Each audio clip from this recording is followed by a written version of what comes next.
Today we are continuing our discussion of the major European wars. We started last time in part 1 from 1337 to, we made it to the French Wars of Religion. And today we are going to begin with the Dutch Wars of Independence, and we're going to make our way all the way up to the Crimean War, where I'm going to stop because the next few wars after that, like the Franco-Prussian War and World War I, World War II, and in fact even the Cold War, are all much more modern wars that we'll worry about later. So we're going to finish it off with the Crimean War today and do the other more modern wars in a different review session. Also, I'd like to emphasize that the next review session that I'm going to be doing is a review of the major English kings. So if you are interested in participating in that one, then you are more than welcome to, of course. All right, so without further ado, I'm going to switch over to desktop view. This time, hopefully it stays in that view, and but maybe I won't wait so long to look back and see if anyone has asked me questions. So I'm going to stop more periodically and check back on the Q&A thing. I don't think this will take us much more than about an hour to get through this material. So let's get started. Here is the desktop view. And we will open up the PowerPoint here. And this is just to, I'm going to go back really fast and show you a few things that I didn't get to show you last time. I think the last thing that you guys saw was the one on the Siege of Constantinople. I'm just going to show you a few things here about the various pictures that I didn't get to show you last time in the event that you missed it. This was Richard III, Richard Duke of Gloucester, he used to be known as. And this was the guy whose remains they found. He was killed. He was the last English king to partake in a battle. He was killed in the Battle of Bosworth Field in 1483, I want to say.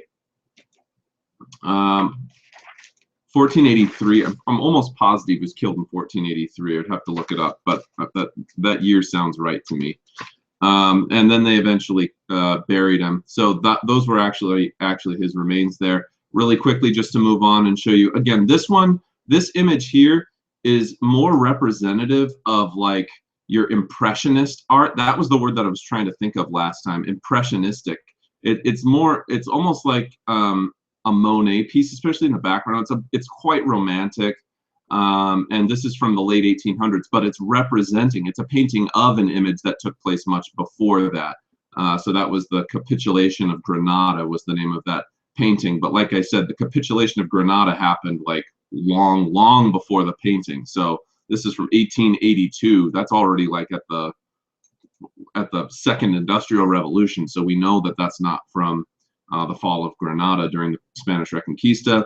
This other one was the Battle of Pavia. This was the one that was on the, this is the one of the tapestry. This is of the Italian Wars. And so it looks more like a tapestry, but it's kind of got those muted colors and stuff like that. That's how you can identify this as probably not being a painting. And then this was the map of the German Peasants' War. So just to show you the imagery last time of the German Peasants' War, I was pointing down here to the southern areas of Germany are really where a lot of the most crucial battles were taking place. But pretty much anywhere that you see, I know it's kind of probably hard to see on your screen here, anywhere where you see a little kind of swords crossed symbol, there is where there were major uprisings. So that was the German Peasants' War, ends in failure. This was a painting of the Battle of Lepanto. I'll show you this one real fast. Oops. That was the Ottoman Habsburg War. That the Battle of Lepanto was where the Ottoman Turks faced a decisive defeat in 1571, and this painting was painted right around that same time. And then this was the one that I was explaining about the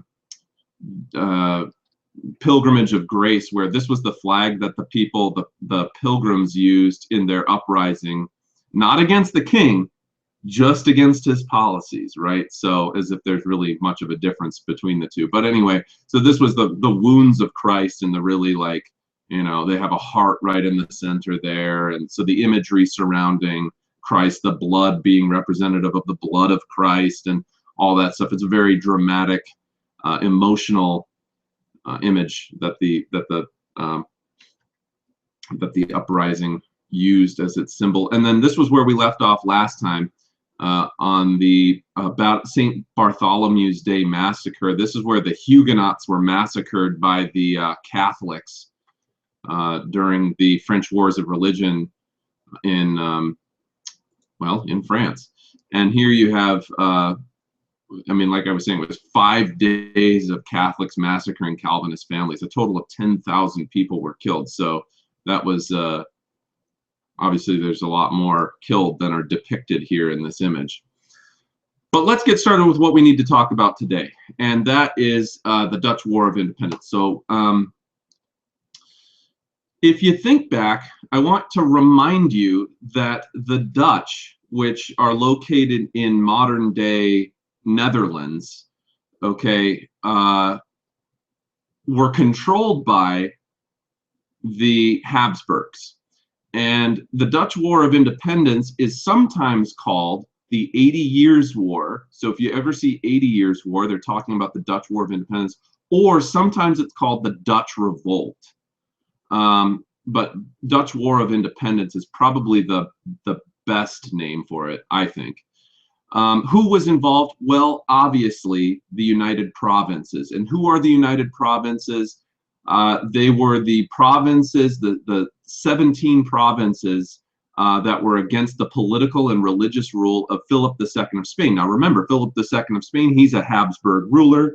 Spain, Austria, and the Low Countries, aka Netherlands, modern-day Belgium, modern-day Luxembourg, all of those were controlled by the Habsburg dynasty. So what were the causes? Well, really what the cause is this. There's a lot of heavy taxation on the Low Countries, and Protestantism is spreading to the Low Countries as well during this time. We see several different Protestant denominations spread there, but you have the Dutch Anabaptists who become the Mennonites and various others. And that kind of opens the door for them being willing to question the authority of their Spanish Habsburg ruler. The other thing that allows them to do this that isn't really mentioned in this is that by the time that the 1500s roll, the late 1500s roll around, Spain is doing very well in the New World. But most of Spain's wealth is not coming from the New World. Most of Spain's wealth is coming from the Low Countries. The Low Countries were the most valuable asset that Spain had. And so they have a very strong interest in, number one, taxing them, but number two, holding on to those provinces. They don't want to lose control of the Spanish Netherlands because that's their major moneymaker. Many people get that confused. Many people think that it's like the gold or silver coming in from the New World that makes Spain so wealthy. No, that is not true. Although that is a source of Spanish wealth, it is not the primary source of Spanish wealth. And they rely very heavily on the shipping that is taking place in what becomes Amsterdam. So it used to be Antwerp, then it was Amsterdam. But essentially, here's what you have. Much of the fighting is related to Dutch trade in the New World, and their relative wealth and naval power to Spain's after the Spanish Armada, which takes place about 20 years after the start of the Dutch Wars of Independence, is rooted in the fact that the Dutch are becoming a major naval competitor to Spain. Spain does not want to give up control of the Low Countries. They were highly profitable. They were an asset to trade. They were an asset to shipping.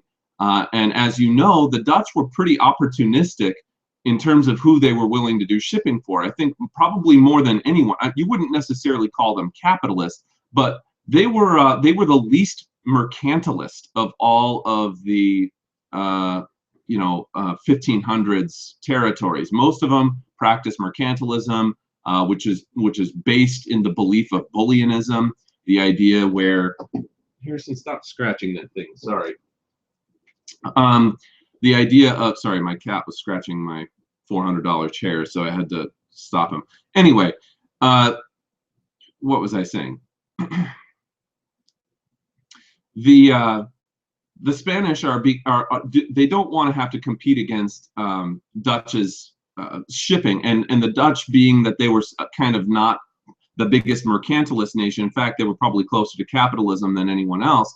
Bullionism was the root of the belief system, that basically, you know, there's a limited amount of wealth, there's a limited amount of precious metals, and that what nations needed to do when they started acquiring new colonies overseas was to hold on to all of that wealth, acquire as much of it as possible, limit the amount of stuff that they import from other places, maximize the amount of stuff that they export to other places. The Dutch, on the other hand, though, they don't limit themselves to that. What they really do is they kind of, you know, they ship whoever's going to spend money on shipping them, and they, you know, we see the foundation of like the Dutch East India Company and things like that, and the Dutch become a major shipping power, and of course that's threatening to Spain's relative dominance in the New World, especially Latin and South America.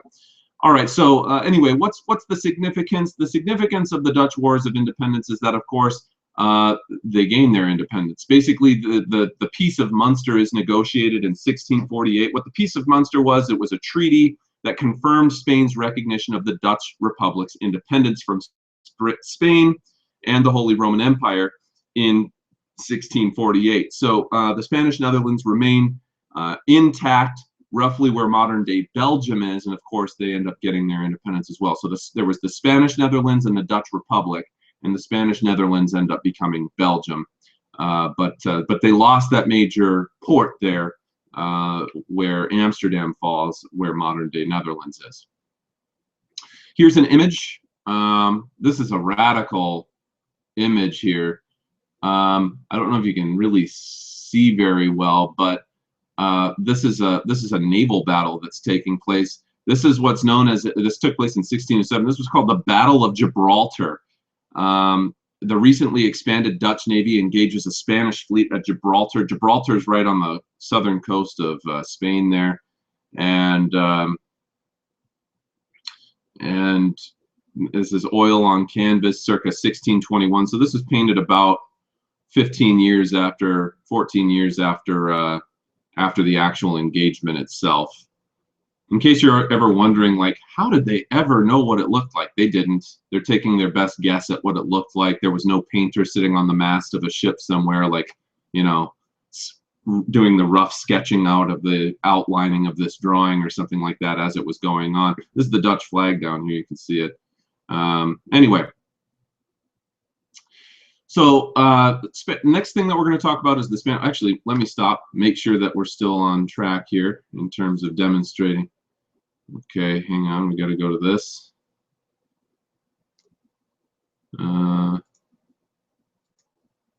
Okay, we're good.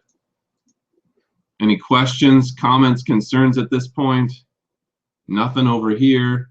Any Q&A things? Let's click the Q&A. I'm so excited, go Ducks. I agree. They don't play till tomorrow, but I'm very excited myself. Looks like that's the only comment that we have thus far, so let's get back to this. Spanish Armada, 1588. Those of you that remember anything about the Spanish Armada are going to remember the story. Oh, I forgot to do the screen capture. Uh-oh. Uh-oh. I caught myself that time, though. Screen share. Here we go. All right.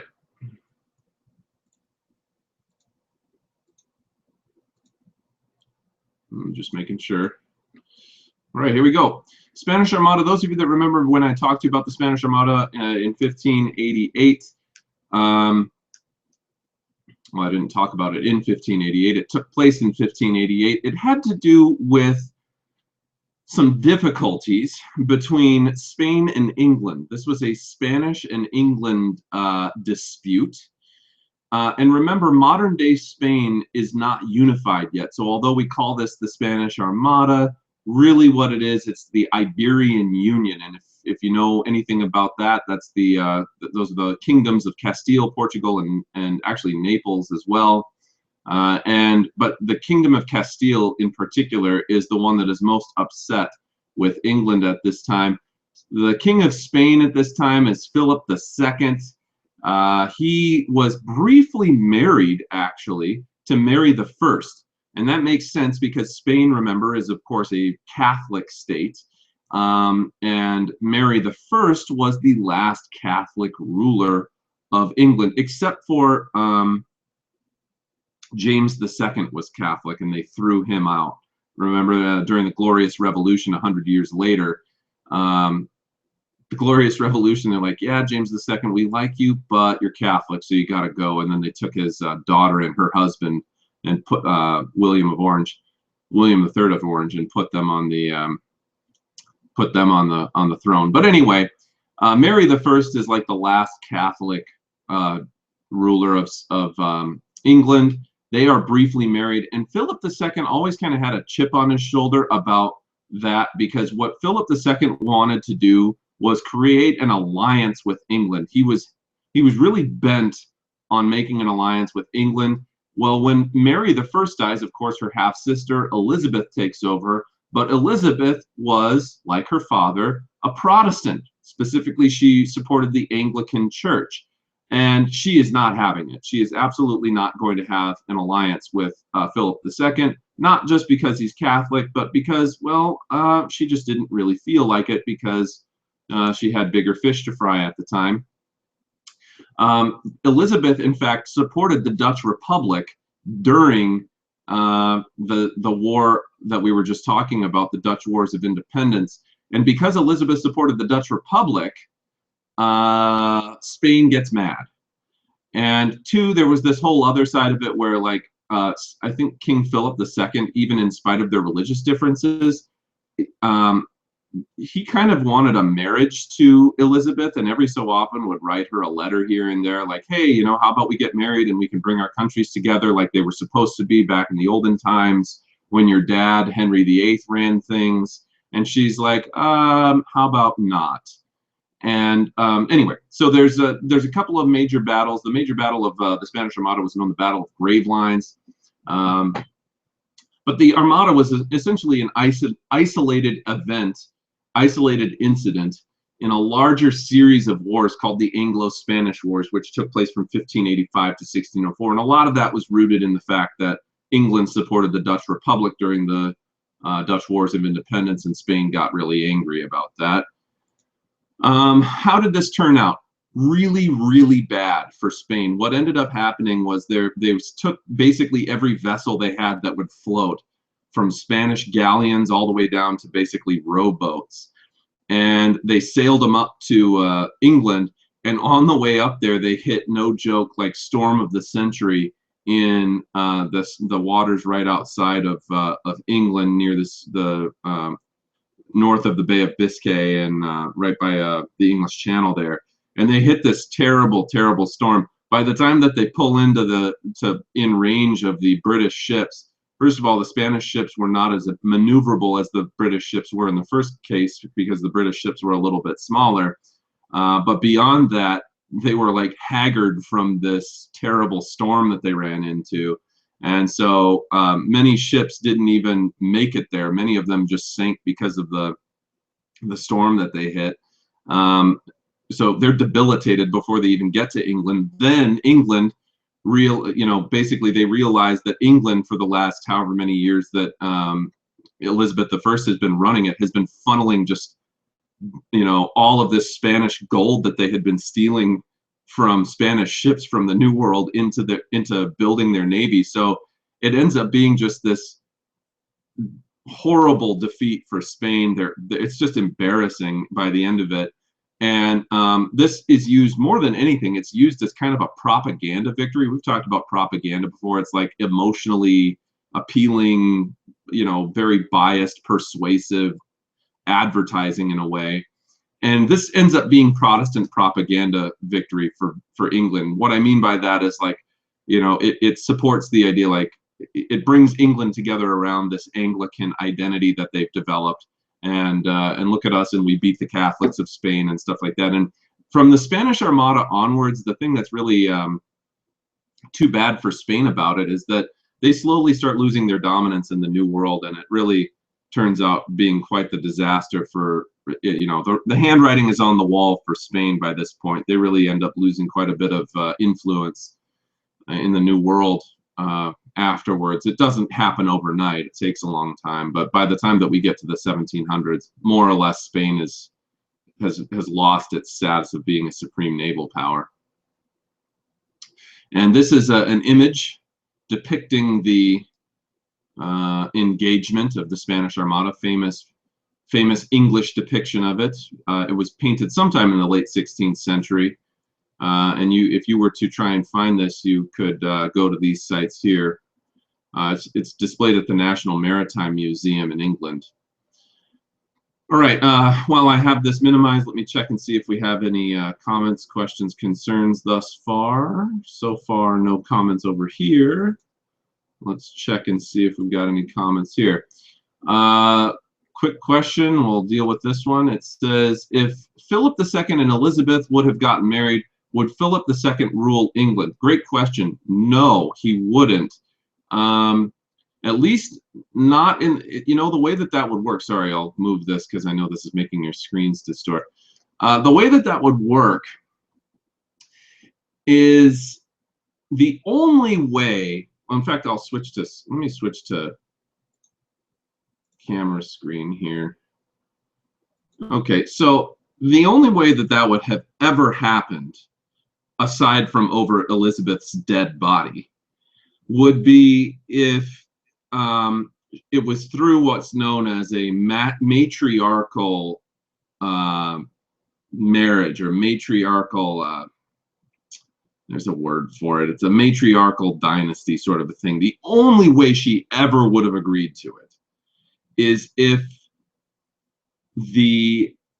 if Philip II would have said, I agree that any kids we have take on the title of King of England first, and kind of it almost like does a thing where it establishes the dominance of the Kingdom of England over the Kingdom of Spain. And so they never would have agreed to it, because the only way that Philip II ever would have married Elizabeth I is, number one, probably if she would have turned Catholic, but secondly, if she would have, it would have been a traditional patriarchal thing. She would never have done that, though, because it would have put the Kingdom of England as a subsidiary of the Kingdom of Spain, and she would have no interest in doing that. So that's more or less the answer to that question. Let's see here.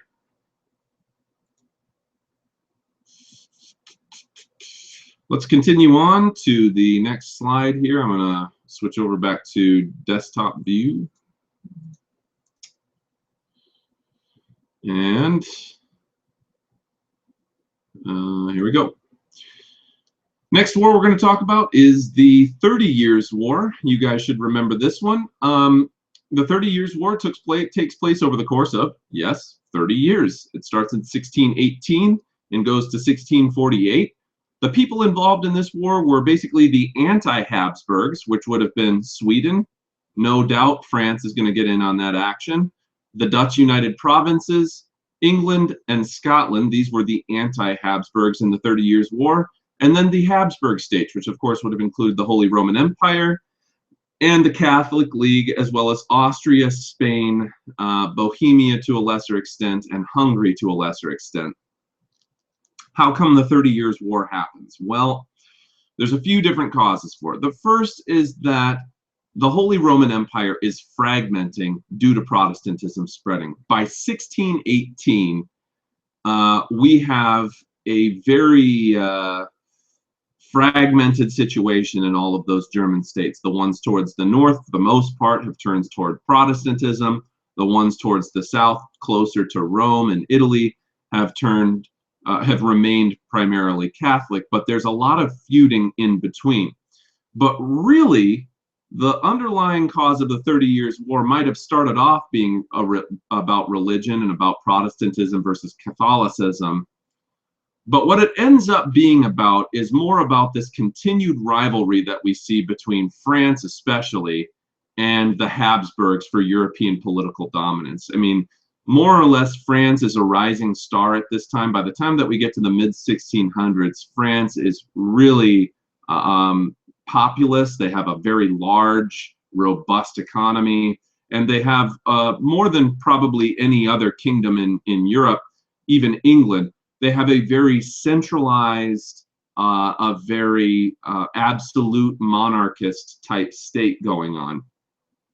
England is too, but remember, by the time that we get to the 1640s region in England, there's a civil war that breaks out in England. So towards the end of the 30 Years' War, England is kind of debilitated by their own infighting related to their civil war.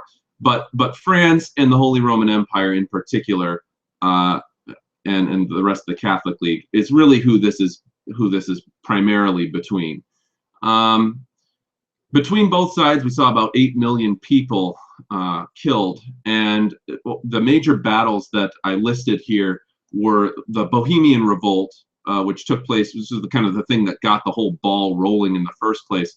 The interesting thing about Bohemia is they were originally anti-Habsburgs from 1618 to 1620, but then they switched sides because basically the Bohemian Revolt was more or less a Protestant-based revolt in Bohemia, and Bohemia is in modern-day Czech Republic.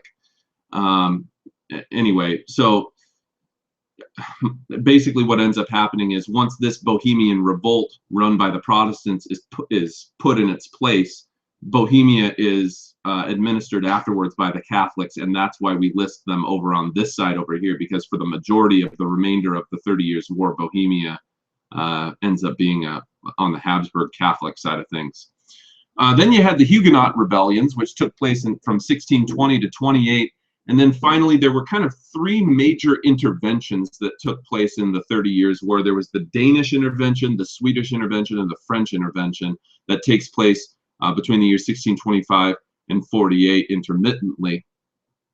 What's the significance of the 30 Years' War? The main significance is what we would call the Peace of Westphalia.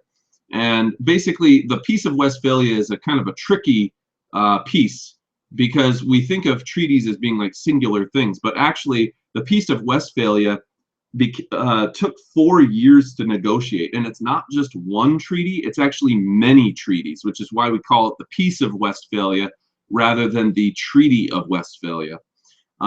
Westphalia, of course, being one of those German territories. There were several different treaties negotiated. Where they negotiated them were in Osnabrück and Münster, Westphalia, which of course is now in Germany. And several treaties brought the war to an end. The Peace of Münster ended the war on May 15, 1648. And after the Peace of Westphalia, all parties respected the Peace of Augsburg from a century earlier. And what the Peace of Augsburg was that thing where it was like cuius regio, cuius religio, whatever. And basically what they were saying was, you know, the whole thing that got the 30 Years' War started was this feud between Catholicism and Protestantism, and now we're going to go ahead and respect that. And France ends up really kind of maintaining their central absolutist state after this time. So this is an image that I have here. This is the 30 Years' War. It says siege and capture of Bautzen by the Elector of Saxony, John George I, created by Matthias Marian the Elder in the 17th century. So this is a 1600s piece here depicting the siege and capture of Bautzen, which is one of the sieges that took place during the 30 Years' War. Okay, next one we're going to talk about is the English Civil War. Check back here, make sure we don't have any major questions, concerns. Good there. What about over here? Okay, we're all set to go. Let's keep going. English Civil War. The English Civil War took place from 1642 to 1651. You might remember this one.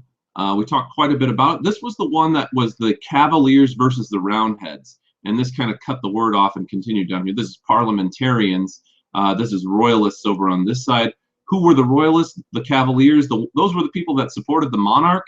The parliamentarians or the Roundheads were those who wished to see Parliament grow in influence. And this comes as a result of the rule of Charles I. Now, of course, this goes back quite a ways. The disagreement doesn't just start out of nowhere in 1642.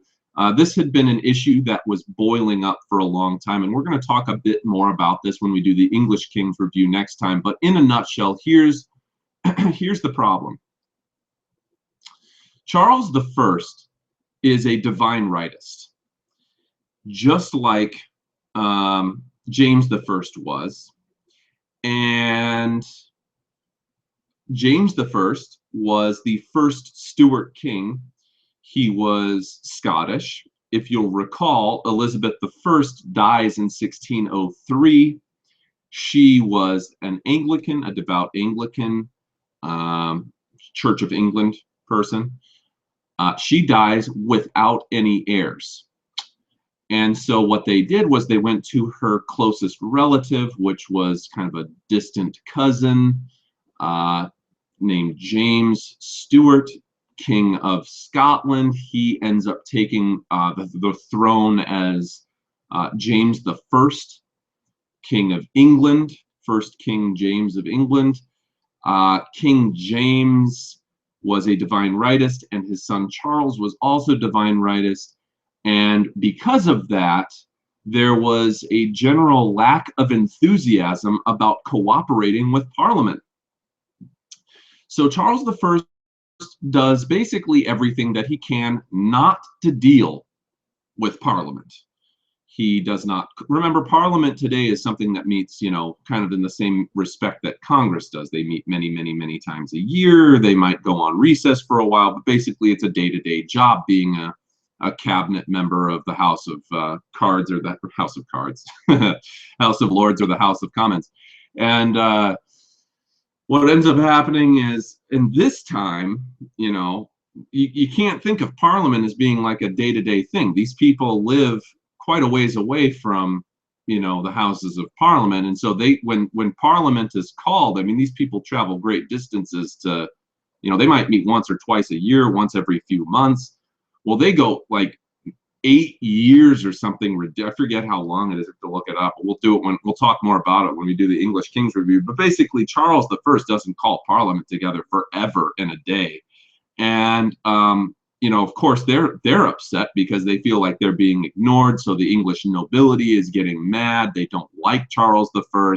The last thing that they want to do is give him any more money in taxes.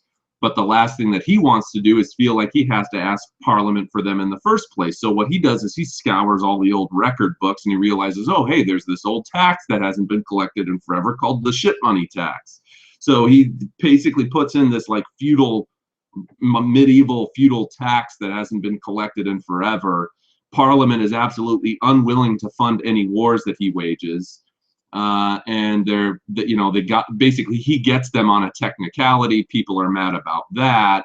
And then when he actually calls them together, they're like, listen, Charles, thanks for calling us together, but, we're not going to give you any money. He attempts to arrest 5 members of the Long Parliament. We'll talk back about that again later when we talk about the English Kings. And then ultimately what happens is a civil war breaks out, and it lasts for quite a number of years. And it ends, the significance of this war, the English Civil War, is that it establishes something called the Commonwealth of England, which was kind of this pseudo, meaning halfway Republican government led by Oliver Cromwell. And Cromwell is within a very short period of time, basically becomes a military type dictator. His son, Richard Cromwell, takes over for like 10 minutes, but he's a failure at life, and he's thrown out. And then they restore King Charles II in place. Remember, the thing that's really crazy about the English Civil War is, like, it's the first time in English history that they have taken a sitting king and, like, the people killed him, right? Like, it's like a major deal in England. They take their monarch, they try him, and they behead him by way of axe. I mean, it's quite gruesome. So Cromwell takes over, Commonwealth of England. Of course, his new model army was the one that fought against the royalists in both England and Scotland, and he takes over as basically dictator of England for about 10 years. You'll look down here, though, and you'll kind of probably be surprised that for nearly a 10-year-long war, there were relatively few casualties. 84,000 in total, but there were many more civilian deaths on both sides. But in terms of actually military figures, there weren't that many killed. Comparatively, I mean, obviously 84,000 people, that's a lot of people, but comparative to, like, the American Civil War that happens 200 years later, the American Civil War ends up in, you know, the deaths of like 900,000 Americans. So comparatively, that's relatively few. Just to remind you, don't get Oliver Cromwell, this guy, okay? This is Oliver Cromwell, guy that we were just talking about, leader of the New Model Army, leader of the Commonwealth of England. Don't get him confused with Thomas Cromwell, okay? Thomas Cromwell, he goes way back, okay? We're talking 100 years earlier, 110 some odd years earlier. He dated, this oil painting was dated between 1532 and 1533. It was painted by a guy by the name of Hans Holbein the Younger.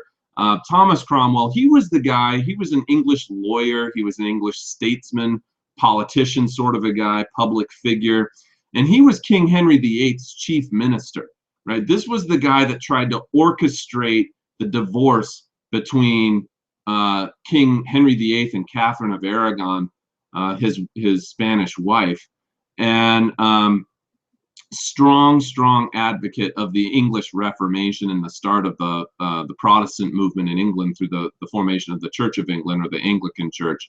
So don't get Thomas Cromwell and Oliver Cromwell confused. They are two very different figures in history, although you do need to know who both of them are. So anyway, let's go back, see if we got any questions here. No questions on this side. Any questions over on this side? Was Charles the first king to be beheaded? Yes and no. I'm addressing this question from Courtney right now. Great question, Courtney. Was this Charles the first king to be beheaded? Yes and no. England had beheaded people before. There were previous monarchs that did lose their heads in England. Technically, Richard III was killed in an uprising, but he was killed in battle. It wasn't like he was tried and executed, right? So he's killed in a very gruesome fashion as well. They basically take a halberd, and a halberd is like a, let me show you what a halberd looks like since we're in desktop view. They take a halberd, looks like this.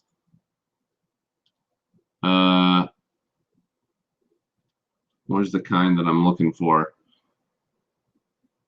Kind of like this one here, I guess I would say. This is a halberd, and they take this halberd and they basically use this part of the halberd and slam him in the back of the head with it.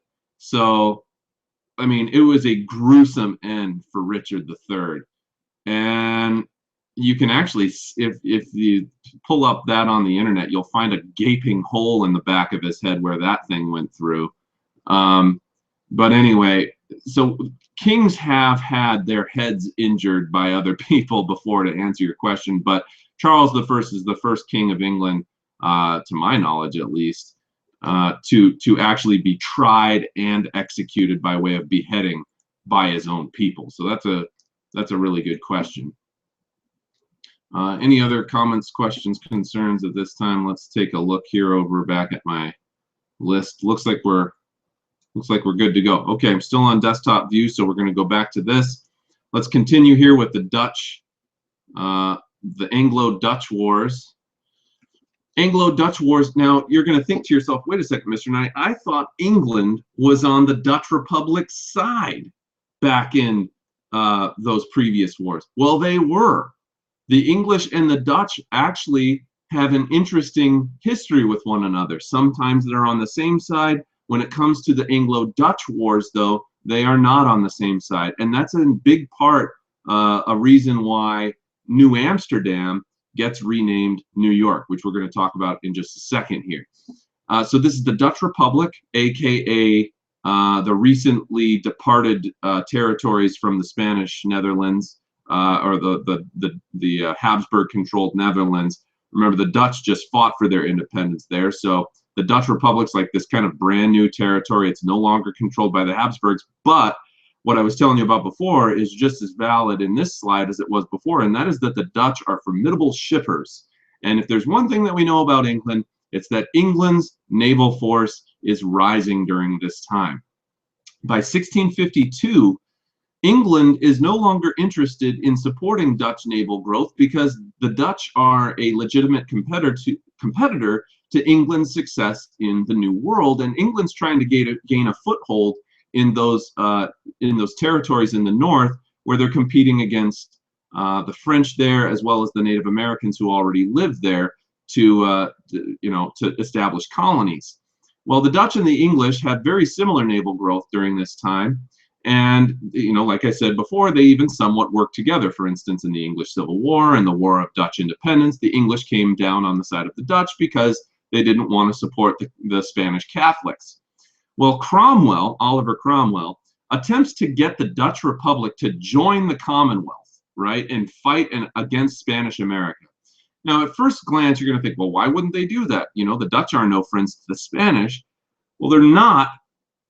But basically what he was suggesting was, hey, Dutch Republic, why don't you become a subsidiary of England?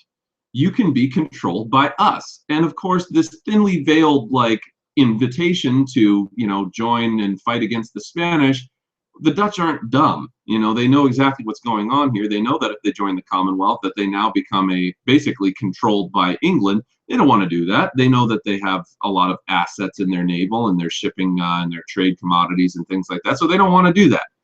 And this results in a war, basically because Cromwell asks them to join the Commonwealth of England, and it doesn't go over well. So what are the major battles? Well, there's kind of two major wars. The first war is when England demands that flags are lowered to salute their ship. England really turns into these pompous jerks during this time, which they remain to be for quite a while, actually. But anyway, the Dutch basically think to themselves, we're not going to salute any English ships. Who do you think you are? Refuse to lower their flags and salute the English ships, and this results in the first war, and they fight against each other. Well, eventually that part of the war ends in the Treaty of Westminster, and they briefly don't fight. The second war happens when Charles II, after the Restoration, because remember, the Commonwealth only lasts for 10 years. So Charles II ends up being restored as the monarch of England. Charles II attempts to put his nephew, William III of Orange, which was the stadtholder of the Dutch, as the stadtholder of the Dutch Republic. And so his nephew, William III of Orange, is not the stadtholder, but remember, the stadtholder is like that electoral position in the Dutch Republic that gives them, more or less a ton of authority. And so once again, it was viewed as no different than before. It was viewed as an attack on Dutch sovereignty, and the Dutch don't want to be controlled by England. They want to be their own entity. So, the idea that an English monarch would go out of his way to try and put one of his cronies or one of his buddies in charge down in the Dutch Republic, did not go over well. So then there was the Raid of Medway. That was a very important Dutch victory. It humiliated the British. And by the way, it greatly expanded the Dutch Navy. There was another thing that I wanted to mention, though, and that was in 1664, New Amsterdam is taken by the British, and they rename it New York. And so this major shipping point over in what is now modern-day New York is taken by the British and renamed so that they don't have to call it something, you know, Dutch-related. Finally, just to talk about the significance or the outcome of this, the significance was that Prince William III of Orange becomes the co-ruler of England with his wife Mary. Remember, after James II becomes king, they don't like James II. They kick him out in the Glorious Revolution of 1688, 1689. They put his daughter Mary and her husband William III of Orange as the co-rulers of England. They are Protestant, and William III's goal is to bring together Dutch and England, and it worked out well because William III of Orange, he was, you know, he was of Dutch/German origin, so they were cool with him. So that's kind of really what ultimately starts to bring the English and the Dutch together against the French. So really from 1720 onward, the Dutch wealth ceases to grow, and by 1780, England surpasses them. And remember, the golden age of Dutch shipping is right around 1650, and this war was very much about the fact that the Dutch started to really become a naval competitor with the English in the New World. So there's a lot of that going on during this conflict, and more or less both of them become concerned with the French by the mid 18th century. This is a quick image here of the Dutch attack on the Medway of June 1667, painted in 1667 as well. And this was it says the captured ship Royal Charles is right of center, so that's going to be this ship here. And this is located at Royal Greenwich Museum. It was painted by a Dutch guy by the name of Peter Cornelis van Soest, or Soest, I bet is how that's pronounced. All right, let's go back, see if we got any questions. None there, we're good. Okay, let's see here. Courtney, great question again. You said, Harold, we'll do this one. It says, I thought England had the strongest navy. When did the Dutch navy begin to lose their power and England gained theirs back? Well, the English do have a strong navy, but that really, Courtney, you got to keep in mind that the English navy was not always the strongest. They do become the strongest, but the English navy, even though they were stronger than the Spanish navy, starting in about the early 1600s, the English navy doesn't really eclipse the Dutch. I would say that they're very similar to one another. Okay, they have very similar naval growth. But at the end of the day, if you take a look at, in fact, let me switch over here to, as I'm explaining this, I'll just switch it back to camera view. You have to think about the English Navy as having almost mirrored growth with the Dutch Navy during the early 17th century, the early 1600s. But England, at the end of the day, is a much larger territory than the Netherlands. Okay, I mean, it is much, much larger. They have a much larger population, and as a result, they have a much larger economy, which means that they can take more of their money and put it into their navy. And as successful as the Dutch were, they kind of hit, more or less, they kind of hit their peak, and the English Navy just kind of kept on rising. And that the English Navy doesn't really eclipse the Dutch Navy until about 1720. And then by 1780, the English Navy is far and away more powerful than the Dutch Navy, and is actually more of a competitor with the French Navy. You have to consider the French Navy was huge Navy. And the French economy and population was many, many, many times larger than England's was. So England's Navy they've got an interesting story. Their kind of rise starts with Elizabeth I. She's putting a lot of money towards the Navy. They become valid competitors against Spain. So as kind of England's rising, Spain is kind of falling, and England and Dutch are rising at the same time. The Dutch kind of plateau, the English keep rising, and the French were up here the whole time. really the thing that ends up causing the French Navy not to be able to maintain their level of competitiveness with the English Navy is the fact that the French Revolution breaks out in the late 1700s, 1789, and ultimately the the English Navy doesn't have to worry about that. The English, by this point, are much more concerned with their colonial assets, importing raw materials from the New World, and fueling what is the start of their industrial machine, which is, you know, the textile industry. So you know, the Industrial Revolution plays a major role in how advanced the English Navy becomes throughout the 1800s, and England ends up spending way more money on their navy than the French and Russians and Americans combined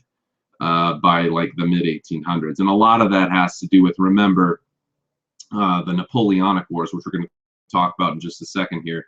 The Napoleonic Wars, you know, first of all, they're mostly land wars. It's Napoleon's conquering of Europe, the continent Europe, not the waters around it. And the English Navy is really the only force that is able to put up any sort of a threat against Napoleon on the high seas. And when they fight at Waterloo, that kind of puts an end to French military dominance from that point forth. So kind of leaves England as like the only major naval power until we get like maybe to the very end of the 1800s, when you see the rise of the German Navy, which even that is nowhere near as powerful as the British Navy was at the end of the 1800s. But by the time they get to World War I and II with the U-boats and stuff like that, that just absolutely drove the British Royal Navy nuts with those U-boats. They hated those things. So anyway, hopefully that answers your question.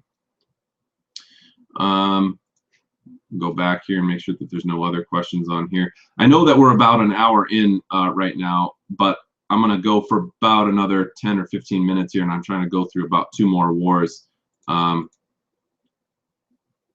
We may end up having to, yeah, we're going to have to stop shy of the Crimean War because this is going on a little bit longer than I thought. But the next one we're going to talk about here is the Great Northern War, and maybe we can get through these next 2 pretty quickly here. So here we go. I'm going to put the camera back on screenshot, or what you call this, screen share. Okay, and then here is the Great Northern War. You might remember this one. This was the first major war that we talked about Russia being involved in. Not to say that they didn't have conflicts before this, but this was known at the time as the Tsardom of Russia. Russia was allied with the German state of Saxony, which is, of course, the home German state of Martin Luther a couple hundred years earlier, and then Denmark, Norway, which was a combined, there's a reason that there's a dash there, it was a combined territory at this time. Who were they fighting against? They were fighting against the Swedes, the Swedish Empire. And then the Ottoman Empire actually was helping them at the very beginning, but they ended up dropping out. There were a lot of losses, a whole lot of losses in this war. There was about 200,000 total losses on the Swedish side of things, and then another like 100 and some odd thousand on the Russian side of things. Basically what happened was Denmark, Norway, which again is a hyphenated term, Saxony, and the Tsardom of Russia, they allied together and they declare war on the Swedish Empire, which was led by this young, and he was perceived as kind of weak, Swedish king by the name of Charles XII. Remember, don't get Charles XII confused with like any other Charleses from different places. We're talking now about Sweden, okay? So we don't talk about a lot of kings of Sweden, but if you were ever asked who was the king of Sweden during the Great Northern War, you'd be able to say, well, of course, that was the Swedish king Charles XII. But anyway, major battle that took place here, the only one that I would ever really think that you'd be asked about would be the Battle of Poltava, which was a decisive anti-Swedish alliance victory. So these dudes over here won that fight in 1709. The major significance of the Great Northern War, just to kind of go through this one really relatively quickly, is that Sweden is defeated. Sweden and Russia had been fighting over the territories of where modern-day Finland is for a long time, as well as the territories right next to Russia that we now call Latvia, Estonia, and Lithuania. And those territories were essentially what Russia gained control over. Russia was looking to gain access to the Baltic Sea up in the north. And the Treaty of Nystadt, which is signed in 1721, resolves this conflict with a Russo-Swedish peace treaty, and Sweden cedes its Baltic provinces over to Russia. And by the way, the Treaty of Nystadt also ends the absolute monarchy of Sweden, because Charles XII dies during this the end of this conflict, and Sweden, more or less from that point forward, is no longer an absolute monarchy. They have a new form of government that's a little bit, I don't want to say more democratic, but it's more parliamentary. So let's continue here. This is an image. This image is called the Battle of Poltava. It was a 1726 oil painting, so it was done about 5 years after the actual battle of, about 10 years after the actual battle of, maybe even longer, because that was in 1709. So yeah, it's about 17 years after the actual battle. And it is it's in the picture hall of Catherine Palace in St. Petersburg. It was commissioned by Peter the Great. This painting, let me put this up. This painting was commissioned by Peter the Great. He wanted to have an image of the Swedish forces losing in the Battle of Poltava for his collection. And although it is completed, he actually never ended up laying eyes on this image here, because he dies before he gets a chance to see it. So Peter the Great, if you remember, he had a whole bunch of health problems. He ends up dying shortly after the Great Northern War. Okay, let's continue on here to the War of Spanish Succession. This is a very important war, so be listening on this one. By the way, I want to see real quick here, how many people do we have still watching this, or do I even have any viewers? We still have, okay, good, we still have 20 viewers. I was worried that maybe you guys stopped watching or something. So any other comments, questions? No, just making sure. Okay. War of Spanish Succession, 1701 to 1714. You will probably remember this one because I made quite a few jokes, well, not jokes about it, but I made quite a few comments about it in class. You might remember the old Spanish king Carlos II. He's the last Habsburg king of Spain. And Carlos II is a product of having a couple too few branches on the old family tree, if you catch my drift. He is a product of, daughters marrying uncles, and a couple of really creepy, weird interfamilial marriages there. So Carlos II ends up being heirless, which is probably a good thing.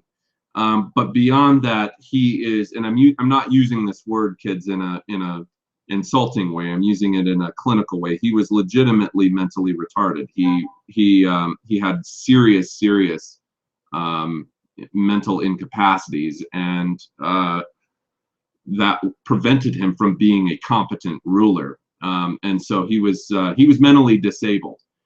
And on his deathbed,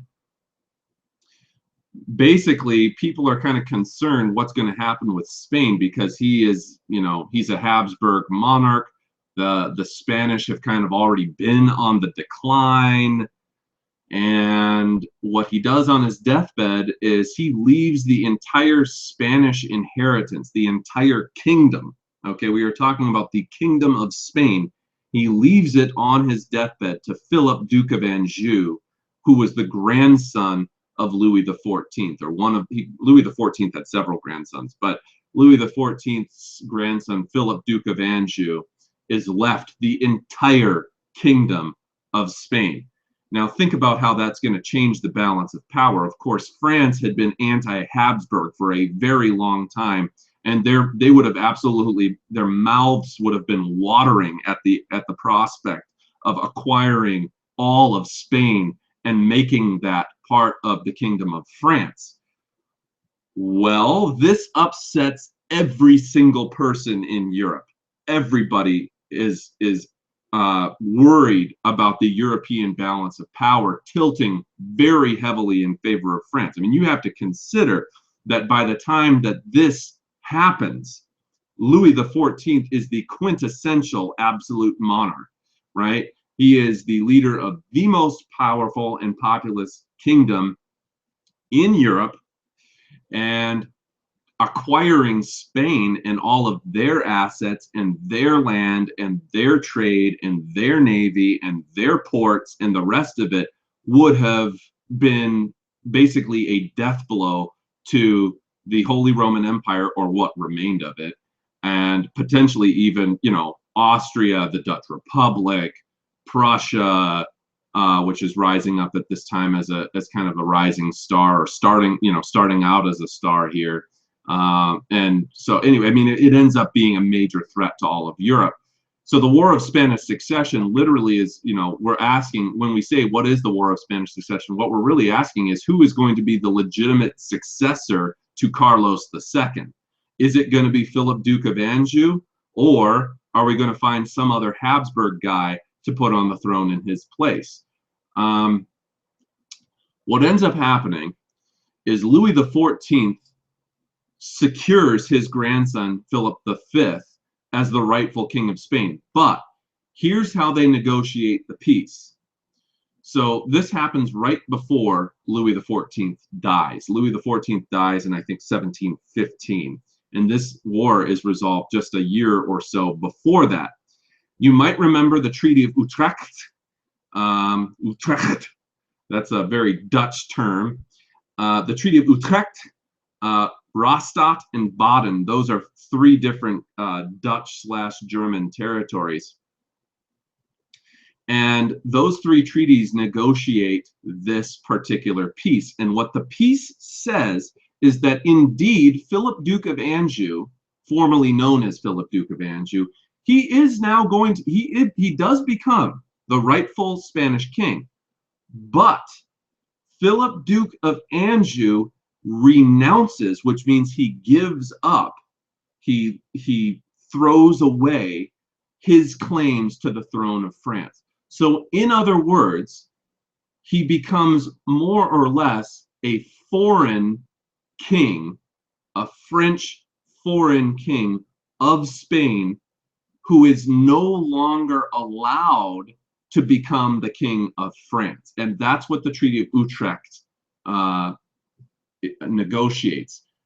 Austria ends up receiving, remember, Austria is still by this point run by the Habsburgs. Okay, so the Habsburgs are no longer controlling Spain.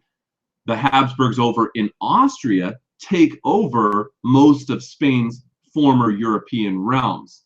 But Iberian Spain, in other words, the Spanish, what we know today as being Spain on the Iberian Peninsula, right to the west, southwest of France there, becomes its own entity separate of the Habsburgs. So we have a new lineage, a new dynasty of rulers of Spain that was started by Philip, Duke of Anjou, but no one after Philip, Philip's son, Philip's grandson, Philip's great-grandson, would ever be able to lay a claim to the Kingdom of France. And that's how the War of Spanish Succession ends.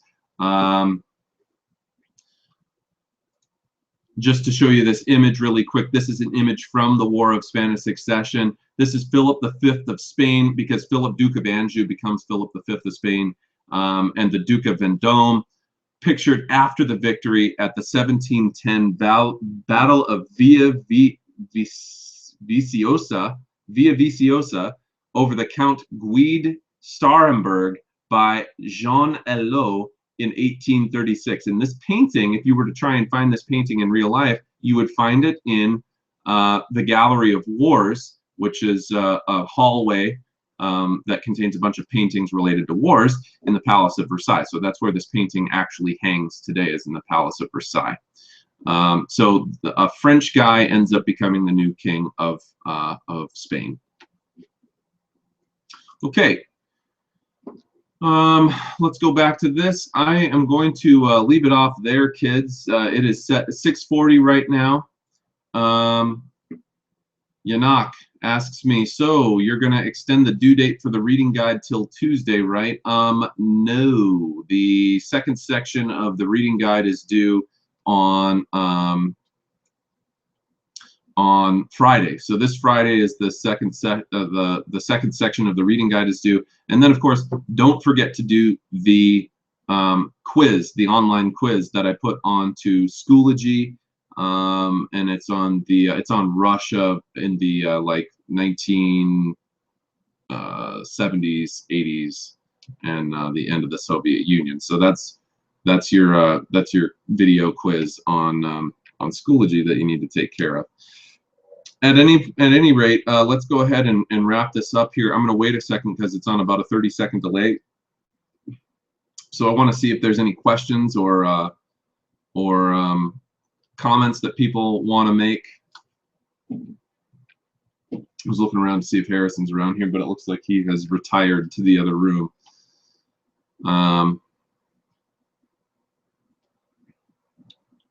We will do the last little bit of this PowerPoint probably tomorrow. Tomorrow will be a good day for me to do it. I will not be at school tomorrow because I have to go to a doctor's appointment for my thumb. So it's not looking like anyone's asking any questions. It could be about any of the wars that we talked about. So if you do end up having a question, of course, feel free to email me, drop me a line, and I'll try and get back to you, or stop by my classroom on Friday and I can answer it then. At any rate, we'll go ahead and wrap this up. I've got a hockey game to watch, and I hope this review for these particular wars was helpful for you. These are some important ones that we talked about today, so those are going to be ones you want to remember for the AP exam coming up very soon here, May 8th, 2015. We are less than a month away, like 3 weeks away. So thank you all for watching, and have a wonderful evening. Take care.